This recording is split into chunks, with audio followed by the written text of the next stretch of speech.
Maayong adlaw sa tanan.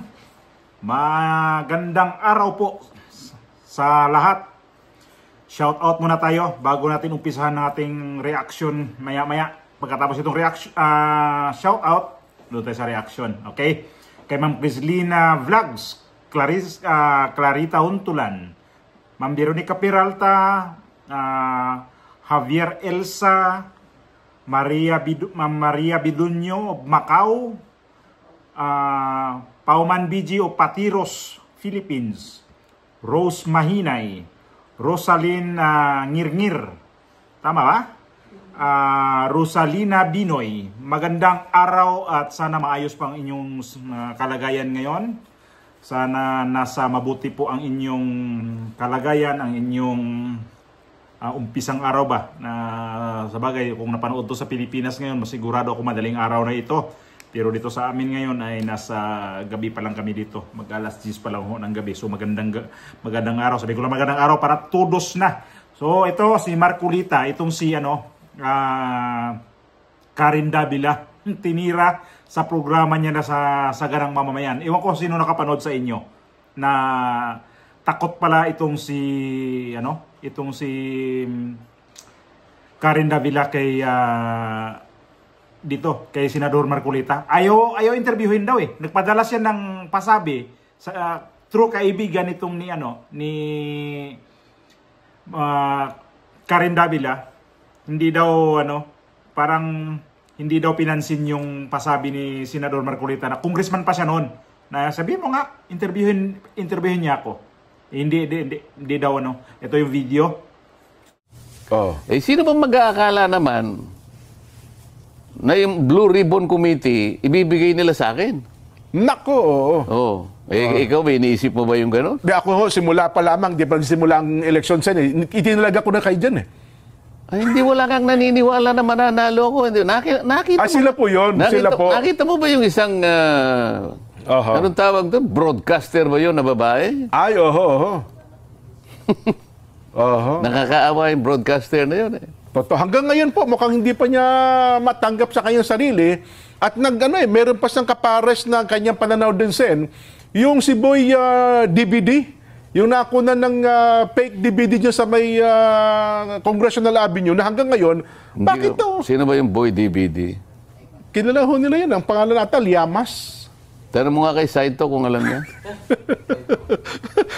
Ano ba sabi? Kasi sinasabi niya, bakit daw parang selective kayo? Parang pinipili nyo lang? Bakit yun at yun lang daw atang na pagtutunan nyo ng pansin sen ng Blue Ribbon Committee? Napanood mo, sinabi niya? Parang yun po ang yun po ang lumalabas sen. Ako, iniwasan ko na manood doon sa mga yun kasi wala namang magandang sinasabi sa inyo yun eh.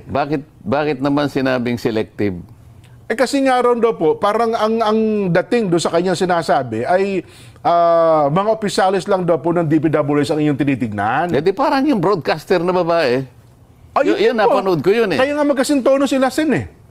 Kaya kung magsalita pa naman yun akala mo tumatakbo, hindi mo maintindihan, di ba? Oho.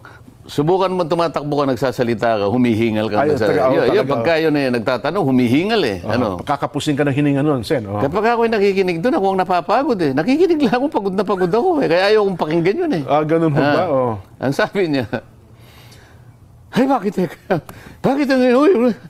ang DPWH lang? Mariusip ng mga tao ito, sabi ko. Nag-umpisa pa lang ako din. Unang hearing niyo pa lang po, sen eh. Unang hearing pa lang ako. Alam ba niya kung gaano kalawak?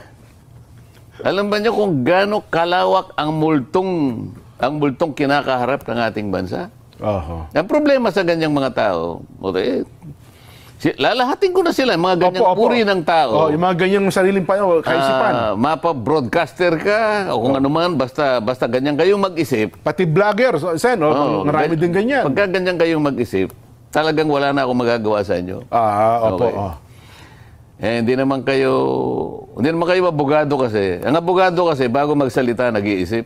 Itong mga ito, nagsasalita, hindi nag-iisip. Ganyan yung mga yan. Meron po yung paglalarawan niyan, sen. Paano ka mag-iimbestiga nang hindi mo muna ilalatag? Kumbaga sa korte, the predicate, sasabihin ng korte sa'yo, Counsel, You need to lay the predicate. Yan. Hindi pwedeng hindi ka mag-lay ng predicate. Siyempre. Ilalatag mo muna. Isa-isa mo ngayon. Ba't kaya ka? Saan ka naman nakakita ang mga ganyan na? Ang gusto ata sa unang araw pala, ipatawag din na lahat ng mga... Wala naman kasi silang direksyon na magtanong eh. Nagtatanong lang sila sang-ayon dun sa kanilang nalalaman. Yan. Hindi ko kayo papatulan. May iksi ang mga kukotin nyo. May diferensya pa ang mga ulo nyo, kaya hindi ko kayo papatusin. Kaya alam mo, hindi ako nagpapa-interview sa mga yan eh. Sabagay, yung babae na yun, ng broadcaster, hindi ako interviewin doon kahit anong mangyari. Sa nervyos niya siguro. yun ang tingin nyo sa... kahit anong mangyari talagang hindi sila magtatangka na... Sinubukan ko nang magparating sa kanya na... Pakisabi mo nga sa kanya, ako, na interviewin naman niya ako. Yan. Kasi ang nakausap ko, isa sa pinakamatalik niyang kaibigan. Okay. Matalik na kaibigan kasi yung sasabihin ko na ang totoo, sangayon doon sa kaibigan ko, tinulungan siya na yung anak niya ipagamot sa Taiwan. Kasi magkaibigan sila. Opo. Kaya sabi niya, peanut yan. Sabi niya, hindi pwedeng hindi niya ako, mapagbigyan. Sige ka ako, sige. Try mo. Try mo ako. Pangiti-ngiti ako eh. Ako pagdating sa akin. Tama ka ko, ayaw na. Yan ang sinasabi ko sa'yo. Yung mga yan, may mga sakit. May mga sakit yan. Ano po sakit? Gusto lang nilang tanungin yung gusto nilang tanungin. Ayun. Kaya paikot-ikot lang sila sa isang subject matter. Na akala nila nakagagawa sila ng mabuti sa bansa. Hindi sila makakapaglahad ng objective. Ay pati pa si Llamas na dama ito. Sa totoo lang, sino kapanood kay Llamas? Kahit ako napanood ko to si Llamas, to si Llamas matanda na to Pero one-sided din to Di ko alam kung ano talaga to niya. Economist o mga vlogger din. Kasi karamihan nito nasa makikita nakakasawa din. Kito si Llamas kasi makikita mo sa TV5 o sa mga vlogger doon kung saan yung mga anti-Duterte, doon din to si Llamas. Tapos ang nito po, wala tong bilib sa kay Pangulong Duterte. Sabay okay lang naman yun kasi kanya-kanya naman tayo ng kanya-kanya naman tayong opinion. Pero parang nakikita ko lang sa nagiging presidente natin noon na okay naman yung ginawa. Pero para sa kanya, hindi sapat sa kanya. Parang leftist na rin itong si Llamas. At itong si sinabi di ba na parang parang itong si Karen Davila at saka si Llamas, parehas ang pananaw. Mayroon pala itong istorya, itong si Llamas, na nahulihan ng mga DVD sa may Commonwealth o Mindanao Avenue. Basta along na Quezon City, nakalimutan ko ito kapapanood ko lang ng video na yun. So, mayroon pa itong issue siya. Di ko to na yung issue ni Llamas. Ang issue lang nito, sila ni chismis naman tayo dito. Sila ni nitong si Risa Hontiveros, para nagkaroon sila ng something ba? Di ko sure. Pero may interview itong si Risa Hontiveros patungkol dito kay Llamas, pero di ko kasi chismis kasi. Hanapin ko nga ulit 'yon tapos lagyan natin ng reaction para maano niyo yung chismis ko, mahawa kayo. Pero ito, balik tayo kay Senador Marcoleta.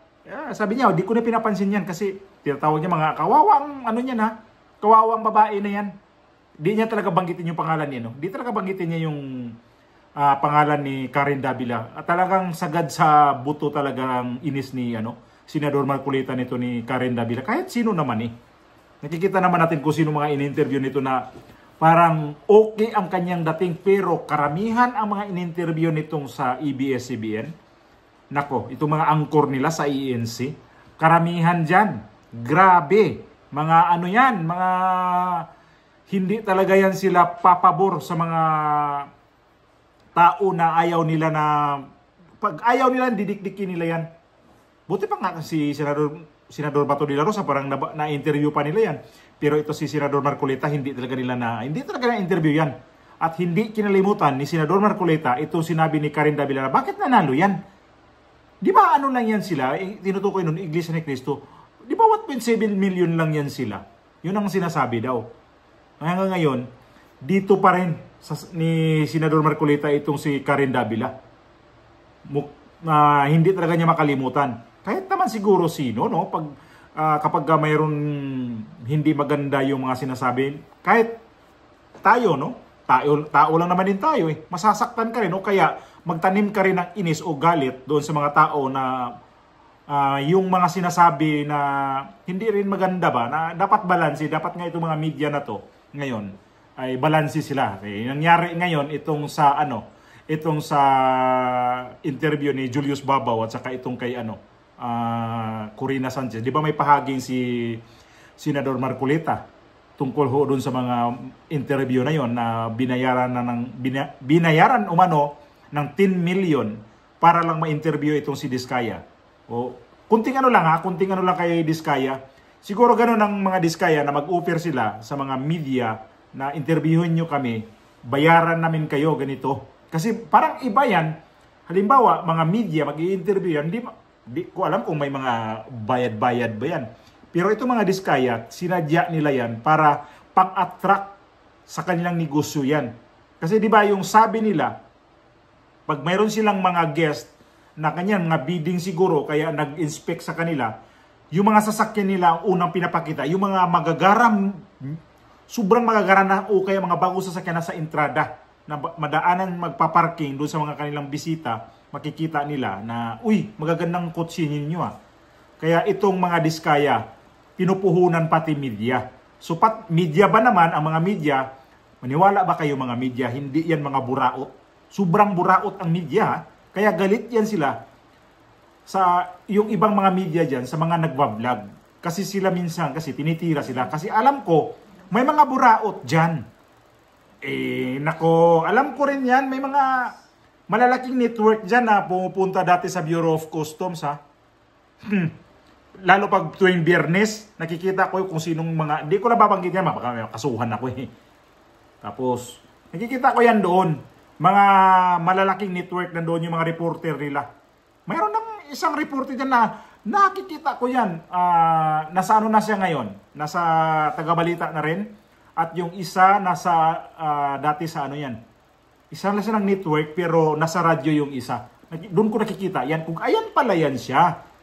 So sabi ko nga, ang mga media, mga buraot yan. Kaya galit ito si Senador Marcolita dito sa mga media. Kasi totoo nga naman, may mga ibang media dyan na pareha rin sa mga politiko yan na mukhang pera. Kapal ng mukha ang pagmumukha niyan. Dati nga mayroong sobrang sikat na newscaster na mayroong binabatong issue sa Mindoro. In-interview niya yon. Siguro may isa sa inyo nakapanood dito kung sino yan. Ayaw ko na lang banggitin yan. Pero alam mo naman, pag media ka, masikat kang newscaster, hindi mo aminin yon. Kagaya ngayon na itong si Karen Davila, hanggang ngayon ang inis nito ni Senador Marcolita nandyan pa din sa kanyang utak at saka sa puso. Kasi iba talaga pagka may edad na eh. Kasi ang lalim ng pag-uugatan ng inis niyan at galit. Kaya ngayon, hanggang ngayon sa programa niya dito, hindi niya makalimutan ang ginawa nitong si Karen Davila. So Karen Davila, interviewin mo itong si Senador Marcolita para makita talaga natin ang katag ba.